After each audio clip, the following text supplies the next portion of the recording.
Assalamualaikum warahmatullahi wabarakatuh. Shalom Om Swastiastu, nama budaya salam kebajikan. Semoga teman-teman semua dalam keadaan sehat walafiat. Kami pada kesempatan kali ini akan membahas topik tentang privasi dan keamanan konsumen di bidang e-bisnis. Nah, sebelum membahas tentang privasi dan keamanan konsumen tersebut, izinkan kami memperkenalkan diri terlebih dahulu, mulai dari saya pribadi. Nama saya Ridho Ramadi Altaf dengan NIM 1036. Lalu ada rekan-rekan kami yang pertama yaitu Astuti Faikotu Nikmah dengan NIM 1022, lalu Dias Nur Septemi dengan NIM 1031, lalu ada Fania Amanda dengan NIM 1056, Natasha Graciela Magdalena dengan NIM 1063, lalu Kirana Adistia dengan NIM 106. Mohon disimak untuk teman-teman tentang materi kita tentang privasi dan keamanan konsumen. Di sini saya akan melanjutkan membaca materi mengenai internet dan peraturan. E-commerce erat kaitannya dengan internet. E-commerce sendiri kini sudah diatur di dalam Undang-Undang Nomor 7 Tahun 2014 tentang perdagangan. Sedangkan peraturan e-commerce sendiri memberikan kepastian dan kesepahaman mengenai apa yang dimaksud dengan perdagangan melalui sistem elektronik atau selanjutnya disingkat dengan PMSE. Undang-Undang Perdagangan juga mengatur bahwa setiap pelaku usaha yang memperdagangkan barang dan atau informasi secara lengkap dan benar. Data dan informasi PMSE paling sedikit harus memuat identitas dan legalitas pelaku usaha sebagai produsen atau pelaku usaha. Kemudian di slide selanjutnya saya akan menjelaskan tentang privasi. Privasi mengacu pada hak individu untuk mengendalikan informasi yang dimiliki oleh pihak ketiga. Meningkatnya pertumbuhan ekonomi dan informasi menyebabkan meningkatnya minat terhadap isu privasi. Kemudian, privasi statement sendiri adalah sebuah situs web yang berisi halaman yang menjelaskan kepada pelanggan bagaimana data pribadi akan dikumpulkan, disimpan, disebarluaskan, dan diperbarui. Konsumen sangat peka terhadap privasinya. Biasanya terdapat masalah yang berkaitan dengan informasi dari pihak ketiga atau yang biasa disebut dengan cookies. Cookies sendiri adalah program kecil yang diunduh ke hard disk komputer yang digunakan oleh pengguna internet untuk browser atau komputer tertentu. Baik, selanjutnya akan dijelaskan oleh teman saya.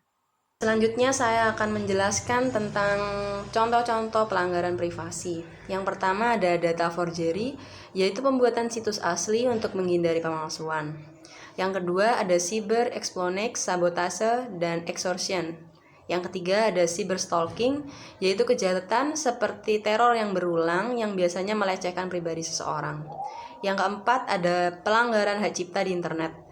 Biasanya karena adanya tindakan plagiasi atau mengambil karya orang lain tanpa izin.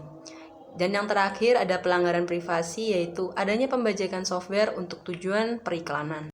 Baik, di sini saya akan menjelaskan mengenai kepercayaan atau trust. Kepercayaan sendiri merupakan sebuah fondasi penting bagi sebuah perusahaan atau bisnis. Kepercayaan tersebut harus dibuktikan dan dibangun dari awal pada saat kita mendirikan sebuah perusahaan atau bisnis. Sifat dari kepercayaan tersebut adalah rasional dan emosional. Hal terutama yang harus kita perhatikan adalah tidak mengecewakan ekspektasi dari konsumen.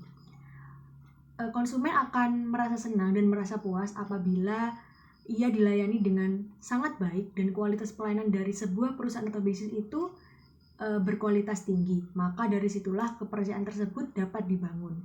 Berikut beberapa faktor kepercayaan yang harus dipertimbangkan oleh pelaku e-bisnis. Yang pertama, kualitas produk atau product quality. Yang kedua, keaslian informasi atau authenticity of information. Yang ketiga, keaslian bisnis atau konsumen atau authenticity of business or consumer. Yang keempat, integritas bisnis atau konsumen atau integrity of the business or consumer. Di sini saya akan menjelaskan kepercayaan B2B. Adanya kolaborasi untuk mencari penghematan biaya antara pedagang online, manfaatnya adalah membantu insentif perusahaan untuk mencari mitra, namun banyak resiko negatif yang harus diambil seperti biaya kegagalan dan pengalaman masa lalu. Berikut adalah beberapa karakteristik digital untuk mempertahankan nilai kepercayaan. Yang pertama ada indextrability atau karakteristik produk tak berwujud. Yang kedua ada transmutability atau perubahan produk informasi digital. Yang ketiga adalah reproducibility. Produk informasi digital dapat diproduksi dengan biaya rendah tanpa kualitas. Selanjutnya akan dijelaskan oleh teman saya. Nah, yang akan saya bahas pada kesempatan kali ini yaitu keamanan atau security. Keamanan sendiri bisa kita artikan hal-hal penting yang bisa mempengaruhi suatu e-bisnis. Perusahaan harus terbuka dan tertutup dalam hal keamanan. Terbuka maksudnya dalam hal berbagi informasi dengan pelanggan, dan tertutup bisa diartikan sebagai proses protect suatu e-bisnis terhadap peretas dan penyusup.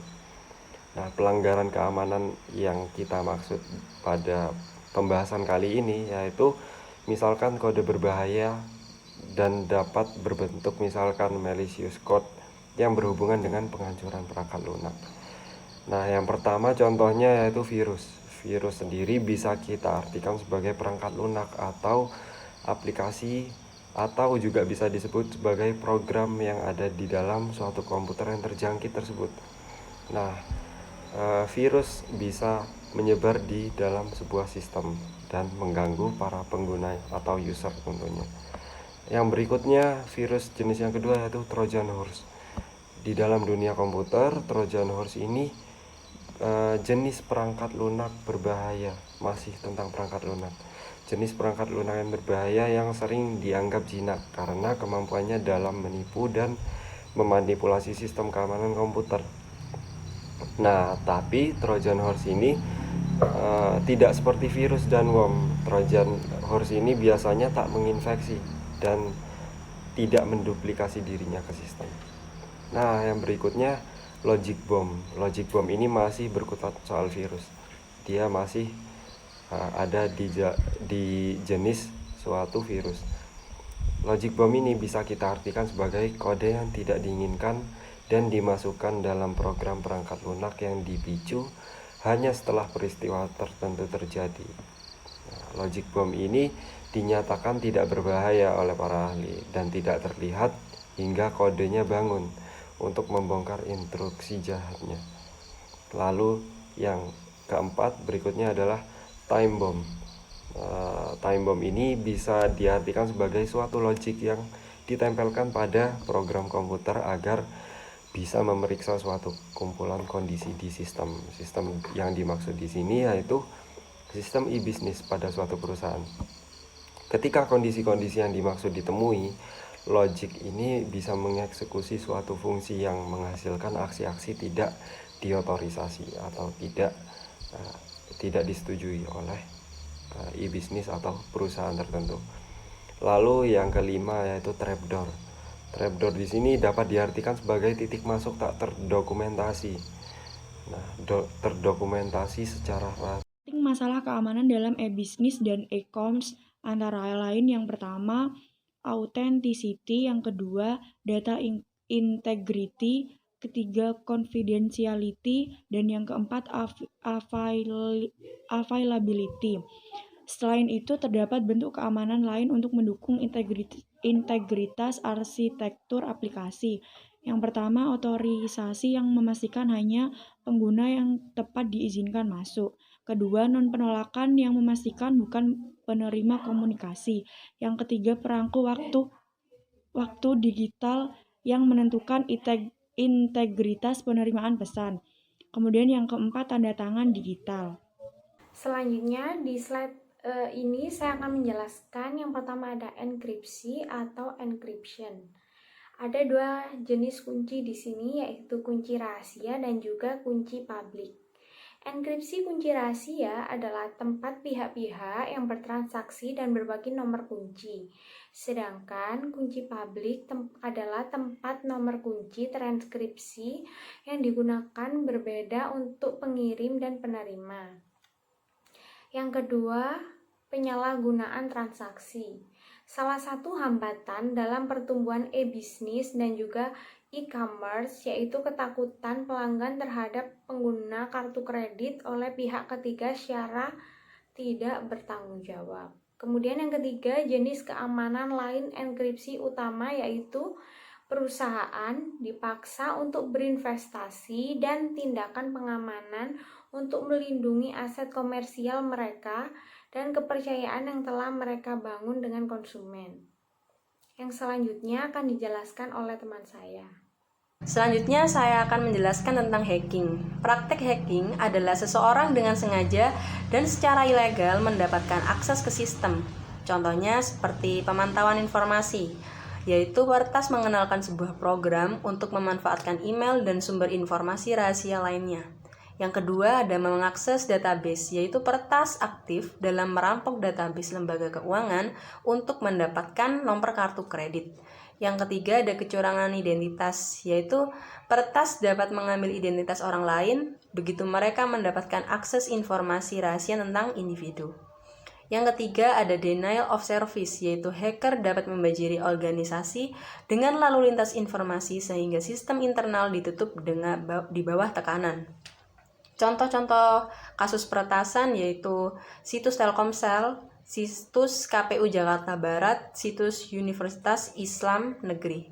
Selanjutnya saya akan menjelaskan tentang spam. Spam adalah mengirimkan pesan secara terus-menerus kepada satu atau lebih penerima tanpa dikehendaki oleh penerimanya. Jadi seperti spam ke email, spam Facebook, dan spam blog. Baik, saya akan menjelaskan mengenai fraud. Penipuan merupakan salah satu rintangan terbesar untuk pertumbuhan internet bagi bisnis dan perdagangan. Contoh dari fraud adalah pembobolan 7 bank senilai 836 miliar, contohnya pada Bank BTN. Sekian presentasi dari kelompok kami. Mohon maaf bila ada kesalahan. Semoga bermanfaat. Terima kasih. Wassalamualaikum warahmatullahi wabarakatuh.